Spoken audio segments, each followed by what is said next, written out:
Hello, everybody. Welcome back to the NBA Front Office Show. We've got some buyout news to get into today. We've got a few different transactions around the league. And right before we hit record, I just watched Keith drive his wife out of the room by using a super strong version of his own Boston accent. So that was excellent. It's a great way to start the show. Yeah, I mean, she doesn't like I do a exaggerated Boston accent character, and she's not a fan. So I won't subject the listeners to it here today. Maybe someday I'll do a little bit of the Boston bro here. But yeah, let's get into the latest news around the league today. Let's do it. I'm Trevor Lane, by the way, guys. You can find me on Twitter at Trevor_Lane. He's Keith Smith at Keith Smith NBA. Let's start things off with, let's go to the Bucks, who are the first team to land one of the big names on the buyout market, and that's DeAndre Bembry. The Bucks still have some roster spots to use, but what do you think, Keith? I mean, in the wake of the Pat Connaughton injury, is this the right fit? Getting a guy like Bembry, can that sort of hold the Bucks over until Connaughton returns? Yeah, I think so. I think what we'll see with that one is he will give them the ability to not have a huge drop off when they go to their bench. Right now, they're playing some really younger guys. It also gives them the ability to not push maybe guys like Wesley Matthews through injuries, Grayson Allen, if they don't want to, those kind of things. So I think Bembry will help. I'll kind of repeat this over and over again throughout buyout season is if we're looking for these guys to make major impacts, I just don't know that that's going to be what happens. I think we're more in a position where it is these buyout guys are going to be solid players, but they're probably not going to put you over the top. But if they help you keep guys healthy and maybe win an extra regular season game or two, then it was probably worth it. Yeah, and just giving you a little bit more depth for the playoffs if you need it. Again, probably not guys you're going to lean on heavily, but if they can get you through the 82 games, then that's a win. That's something that the Yep, teams are going to need. Uh, that's exactly it. Speaking of the buyout market, Goran Dragic comes to a buyout with the San Antonio Spurs, and he will now hit the market. I know we've heard already. Pretty much every team that is any kind of a name on the buyout market has said we're interested. So we've had a lot of teams that have come up. We've been speculating the Miami Heat would be a good landing spot. The Dallas Mavericks have long been pegged as the landing spot for him, although Spencer Dinwiddie's arrival might complicate that. Then you've got some teams like the Milwaukee Bucks are another squad that he could end up with. Both the LA teams have been mentioned. You've got the Warriors have been mentioned as well. What are your thoughts on the Dragic market, and how big of an impact at 35 years old can he make for one of these teams? Yeah, no, I'm gonna kind of counteract what I just said of these guys won't make a big difference. I think he's kind of the exception because I think had his contract but not been sitting at 19.4 million, he likely would have been traded to a team and been a guy that would have jumped in and really been helpful, as a trade deadline acquisition. So I think what's likely to happen with Goran Dragic is he's just got to pick the right spot where he actually can come in. It can't be a team that needs him too much, but you want it to be a team that does need him. He's not just going to be a guy who plays 5 minutes in the regular season and then disappears in the playoffs. So I do think he can still help because the last time we saw him, which was just last year, play really well. He was putting up pretty good numbers in the kind of ideal role for him, which is that guy who plays about 25 minutes or so off the bench for a team. And I think that Miami is an interesting landing spot for him. I think he can help a number of teams. I do wonder what his process is going to look like in terms of narrowing it Sure. down, what team he's really going to be looking for. Is it going to be a team that really, really, really needs another guard, or is it going to be a team where he doesn't have to do quite as much heavy lifting? That player to player, that can vary. But I do think that he's probably the best guy out there right now on the market, particularly since we've been hearing that Dennis Schroeder may not get bought out by the Houston Rockets. We'll Mm-hmm. see. We'll see And where he that goes. played for the Rockets last night, Mhm. so that kind of maybe leans towards no. Yeah. So Dragic, for teams looking for a guard, he's probably the best option out there. Speaking of guards, this is a guard that will not be on the market this offseason in free agency. Patrick Beverley has now signed an extension, gets another year and $13 million with the Minnesota Timberwolves.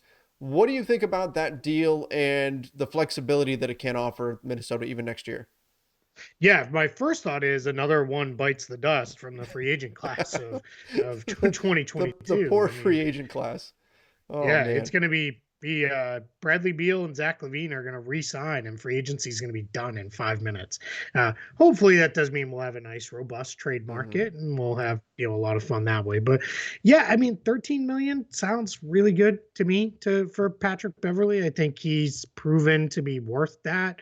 Minnesota has talked a lot about him coming in and being a real culture setter for them. I think those terms tend to get overused a little bit, but I think in this case, this is one where they got him to help teach a young team how to defend, how important to take possessions and those kind of things. And I think that's been really good for them. So I really feel like Beverly at that number is probably going to be solid.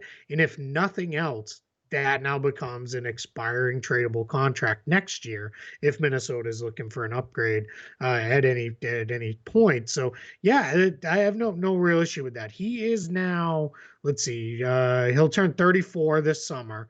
So a little on the older side. Hmm. He's probably a guy he's probably in that 60 games per year range now, just given his kind of injury history and age. But he should be productive, I think, through that period for the Wolves.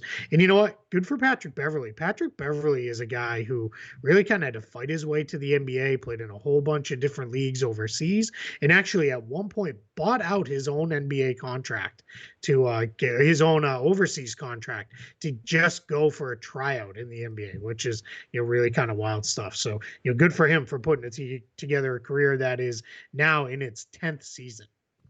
That is certainly amazing where he's been, where the path that he's taken to get to where he is. And I think this is a good move for the Wolves. And not Mm-hmm. just because you're getting Patrick Beverley. It also means that you're preserving an asset, a guy that you can put into a trade next year. Like you mentioned, that $13 million. That's the size of contract that a lot of teams are looking for on the trade market. You Yep. need to add that in order to aggregate enough salaries to make a deal work. It keeps them in the running to go after some bigger deals next year. So I think this is something that can work for the Wolves just in terms of rewarding a player that's helped you get to another level this season, but Mm-hmm. also can help you take another step next season if the right move comes along on the trade market. Yeah, and when you look at it for the Wolves now, their starting group is all intact going into next season. Karl-Anthony Towns, Jared Vanderbilt, Anthony Edwards, Patrick Beverley, D'Angelo Russell. That's been their most often used starting lineup when everyone is healthy. Then you've got Malik Beasley, their sixth man, is still under contract. Jaden McDaniels, who has become a major reserve for them, he's under contract. And they'll have a couple other guys drop out, probably likely. I don't think Jake Layman will be back. Let's see what comes with Torian Prince, Josh Okogie, who's a free agent, but they're there. They've got they've got team options for Naz Reid and Jalen Noel. We'll see how they approach those. But yeah, I mean, Minnesota's core is now kind of locked in. The other thing this does too is this frees up now. They should be in position to still use the full mid level this summer, which that's going to have some spending Mm-hmm. power just because there's not that many teams with cap space. I'll have a post trade deadline kind of landscape outlook coming for Spot Track. Maybe even later tonight. We're recording this on what is it? It's Tuesday night. Mm-hmm. So maybe even later tonight, but definitely probably tomorrow. That'll be up. But yeah, the Wolves will be in that full mid level range for sure. And like you said, not a ton of free agents out there, but also not a ton Mm-hmm. of money out there to spend on those free Yep. agents. So that could indeed give them an advantage. Uh, Jared Allen, it happened that your guy, he is now an all-star, named, Well deserved. yes, absolutely well deserved, named as a replacement, representing Cleveland. So I mean, given that's where the all-star game is, that's important as well. And again, just goes to show the Cavs. We said it at the time when it happened. It was a great move for them. They basically stole value in the James Harden from Houston to Brooklyn trade. They just stepped in and said, "Oh, you don't want Jared? Oh, cool, we'll take him." And it has definitely worked out for them. And funny enough, now they also have Karis LeVert Yeah. too after a year later. in that trade. Yeah, I mean, Jarrett Allen really well deserved. He earned this spot. This is, to be clear, this is the James Harden replacement. He is not going to play. He confirmed that again today in his introductory presser with the Sixers. Also confirmed he's still dealing with a little bit of hamstring soreness that they're trying to clean up. So he's going to sit through the All-Star break, but he hopes to be ready to debut for Philly and play immediately after the All-Star break. So yeah, I think this is a good sign for Allen. It's great. Darius Garland's going to be there too. It's always cool when the hometown team has a couple guys in the All-Star game. So, good for them. Now we're kind of watching Zach LaVine. Let's see what comes out of that. He's going to meet with a knee specialist. It might have been yesterday or today. I have not seen any reports on what the results of that was. He said he still plans to play and take part in all-star activities. That's probably not the best idea, but let's see what happens there, because I think we've still got a couple guys, Pascal Siakam, Jaylen Brown, Drew Holiday, maybe kind of looking and saying, hey, I might still have a shot at going here, but we should know that within the next day or so. And you mentioned James Harden there, the hamstring. Let's talk. And yeah, we're going to be on pins and needles waiting to hear what happens with Zach LaVine. But James Harden did not opt in. Apparently, from what we've heard, didn't get the paperwork in time to opt in to the next year of his deal, but said that is still the plan. This offseason, going to opt in.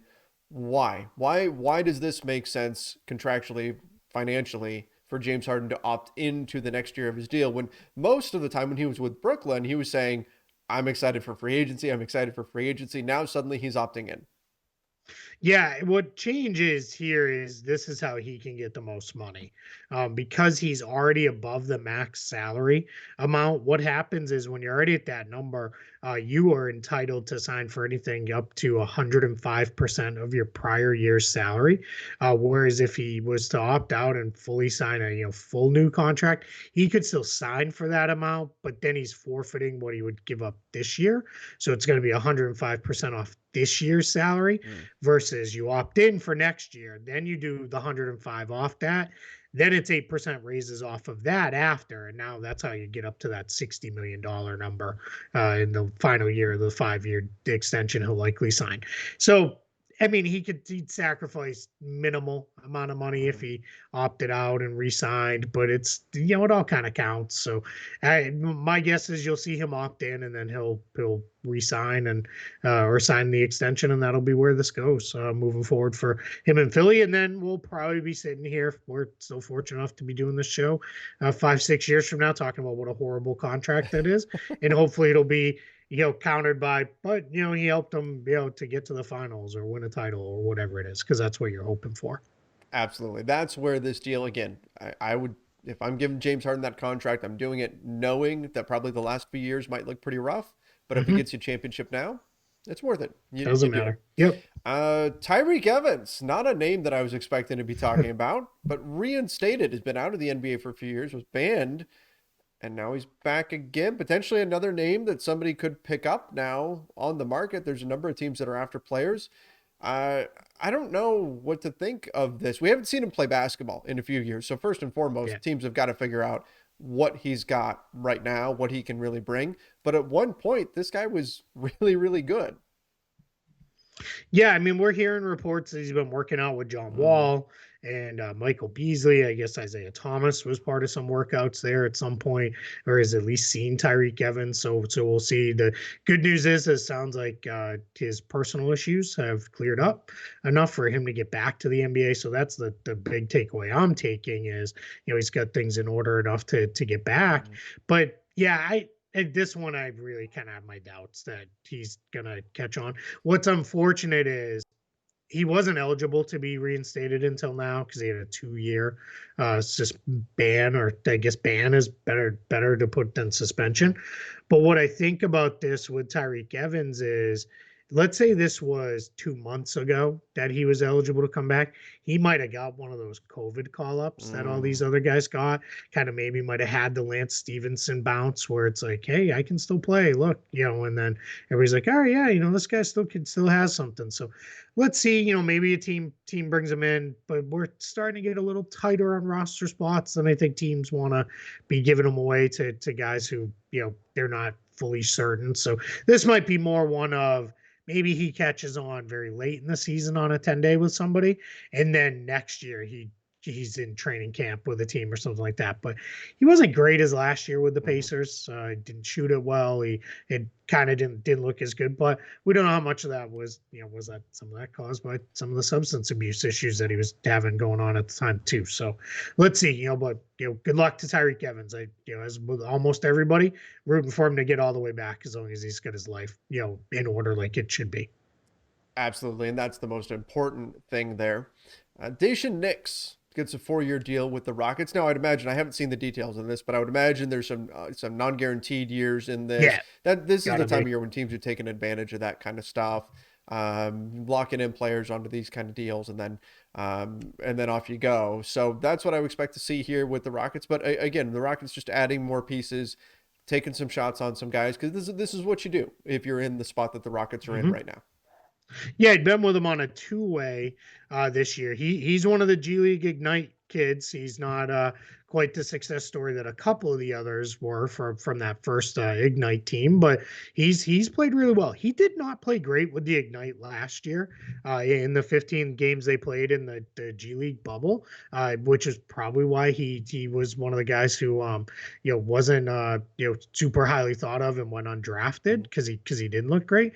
But in the G League this year, in 27 G League games, he's averaging 19.7 points, 5.6 rebounds, 6 assists, 2.3 steals, which is really something. Shooting 45% from the floor, 38% from three. Doesn't shoot it well at the line. We'll skip over that one because it's pretty bad for a guard. But that's pretty good. Now he's limited opportunities in the NBA to this point, but you're absolutely right. If you think a guy might pop and be able to play, and the big thing, he's only 20. Right, this is still a Mm-hmm. very young kid, here. So the Rockets, they well, why not? Right, you have really no reason not to, but bring him in, put him, throw him in there, maybe behind, Schroeder and Green and Porter and those guys, and see what you got the rest of the season. You really have nothing to lose. So I like this, because guaranteed it's minimum money, probably after year one. Yeah, absolutely. And so that's something that can obviously, if it's a low risk, potentially what medium reward here, where if it works Yeah. out great, and if it doesn't, it's not costing you that much I mean, it anyway. could be even high It reward could if he's a if he's super late bloomer. Somebody could really pop, hmm really late for them. But yeah, they and just the mechanics behind how they're doing this, they still had a good chunk of their non-taxpayer hmm mid-level left. So that's what they're gonna do. They're gonna give a large amount of that to Knicks here as a upfront. This is the second guy now that they've done this with this season because Garrison Matthews went this road, and Armani Brooks kind of sort of, that one was a little weird the way they did the transaction ordering with him. But he was unfortunately waived at the trade deadline. But this does open up a two-way spot now for the Rockets, so they'll be able to bring somebody else in for the rest of the year there. All right. Speaking of two-way spots, Caleb Martin gets Yeah, converted from the Miami yep. We Heat. knew this was coming. Right. Yeah, but still nice for him catching on Yep. somewhere. And Miami, he's shown flashes for them. Hey, were you a GI Joe kid? Like the GI Joe cartoon Yeah, I at mean, all? like I watched it. It's not like I knew every character or anything like that, but it certainly was. And I was more of a Ninja Turtles guy, and before and Okay. before Ninja Turtles, it was He-Man. So those were kind of like my big ones when I was a kid. But GI Joe was definitely in that orbit for me. Do you remember Tomax and Zaymot? They were the twins. Like they were like businessmen who worked with Destro and Cobra Commander, and they were like kind of bad I guys. don't I don't remember them. Okay. So anyway, they were twins, and like if one got punched, the other one felt it. With Okay. this, Yep. here's why I'm bringing this up. I promise there's a connection. Caleb Martin right now is out with Achilles soreness. Cody Martin is also out with Achilles Mm. soreness. Just a little weird, right? The two twins. And if you ever see, like, this was a thing when they were on the Hornets, you had to know which one was which number because they look exactly alike, Right. even more than the Morris twins. Like these two look exactly alike. So, but yeah, Caleb Martin to swing it all the way back around to him getting a standard deal. 9.5 points this year, shooting 51% from the field, 38% from three, 4.4 rebounds per game as well. Playing pretty solid for the Heat. So just another guy that the Heat kind of pick up and get in their system, and then he pops. If one starts getting hot from the field and is ready for a heat check, can the other one take it? I don't know. I don't know Do how they it have works, that kind man. of a connection? Does that I work? mean, they feel each other's pain. You should be feeling each other's good times too, right? So yeah, if I was the Hornets and I'm playing the Heat, and Caleb's rolling, I'd get Cody out there or vice versa, Yep. and just let him go. Let him see if they can cook a little bit out there. But yeah, I don't know. I just thought that was interesting. It That is. reminded me of Tomax and Zaymont from GI Joe. I thought of Hellboy 2, where you've got it's Oh the yeah, brother yeah, and the sister, and yes, the yep. spoiler alert, to eventually stop him, she has to stab herself, and anyway, Yeah, yeah. maybe. Haywood Highsmith gets a 10-day contract. Yep. So again, we're seeing a With the lot of these Heat. kind of smaller moves that are coming through Yeah, here. we're seeing now is teams who had open roster spots or freed up roster spots during the trade deadline and bringing them in. Highsmith was with the Heat earlier on one of the COVID hardship 10 days. Apparently showed him enough to come up. His second year guy. He'd been playing for Delaware, which is Philly's G League affiliate this year, and was doing pretty well down in the G League. I think this was his second year. I'm making sure his third year actually in the G League, and was playing fairly well down there. He'd had a call up last season too with the 76ers. Or I guess that was actually a couple years ago. He was called up by the 76ers. So yeah, I mean, good opportunities for these guys to catch on. And again, I just said it with Caleb Martin, but when it's the Heat, kind of raises my eyebrow a little bit more Hmm. because Duncan Robinson, Max Strus, Omer Yurtseven, like they have just nailed a couple of these guys late. In these, Gabe Vincent as well was another one. They get these guys late in on these 10 days, and then all of a sudden, next thing you know, the guy's a rotation player and playing pretty well. They do as good a job of that back end roster development as any team does in the league. Yeah, so certainly adds a little bit more credibility to moves like this, where you got to keep an eye on it, because you never know when they're going to find yet another guy. All right, to wrap things up, we got to talk about Enes Freedom, formerly Enes Kanter. I guess there's some question out there about his future in the NBA. Obviously, you've got plenty of experience with him. What are your Mm-hmm. thoughts on that? Is has his time in the NBA come to an end, or do you think somebody else gives him a shot? And wrapped into this, we've got, obviously, of course, the whole political discussion going on. Yeah, and that's so there's sides to this, Mm-hmm. right? And there's one side saying he's being Yeah. blackballed by the NBA, and there were people saying that's why the Celtics weren't playing him and all these things. And it wasn't true. He wasn't playing because it was an odd signing to begin with. I don't that seemed to be more of a locker room type signing Mm-hmm. for Boston of let's get a guy who people generally like in the locker room. And despite some of his political thoughts, people generally do still seem to like Ennis. But I think the challenge is he's just not very good at basketball anymore. His thing that was really good was his hands were like a vacuum. Like he just got rebounds, could finish around the rim. He was one of the best rebounders in the league for years. And then he was also one of the best finishers at the basket, despite the fact that he could barely jump over a piece of paper. So now you're in a position where he doesn't rebound as well. His hands seem to have slipped a little bit. He had some struggles this year catching passes on the interior and those kind of things from Boston. And his defense is just, I mean, it's beyond bad. Mm-hmm. The part of the Celtics problem was they play a switch everything system where it's really everybody needs to be able to hold their own. And when Ennis came in the game, it turned into a all right, we have to now play this drop style, or we're going to do four switch around one, where he just kind of hung out around the basket area, and that caused a lot of issues. So that was a big part of why going and reacquiring Daniel Tice was done, because Tice is a lot more plug and play for if he has to play for Al Horford or for Robert Williams, you could just throw him in there and you don't have to change your whole system Mm-hmm. around. So um, we'll see. If somebody really, really needs a big late in the season, I could see them maybe taking a shot on him. But we might be done. I mean, he may be at the end of his NBA run. I think the point is that there are some people who want to paint this as this is Yes. the NBA doing this because of politics. Yeah. And And it's not. if this was, I don't know, if this was a guy who was a consistent 20, 30 minute a night player, a starter on some team, and then suddenly no team will touch him, okay, then maybe we start having this discussion. But I think even if he had said nothing politically at all, even if he had no political thoughts that he puts out there publicly whatsoever, I think he's probably still right where he's at. How many teams are really looking for bigs that don't protect the rim and can't step out really to the 3-point line right now? Not many. Yeah. So I think Yeah. that's the reality that he's looking at here. It's not based on what he believes politically. No, exactly. No, I'm with you. Hey, we got a couple late breaking things Oh, that have come okay. out here since we've been recording, or at least I first saw them while we've been recording. Isaiah Thomas is going to rejoin the G League Mhm. after the All-Star break.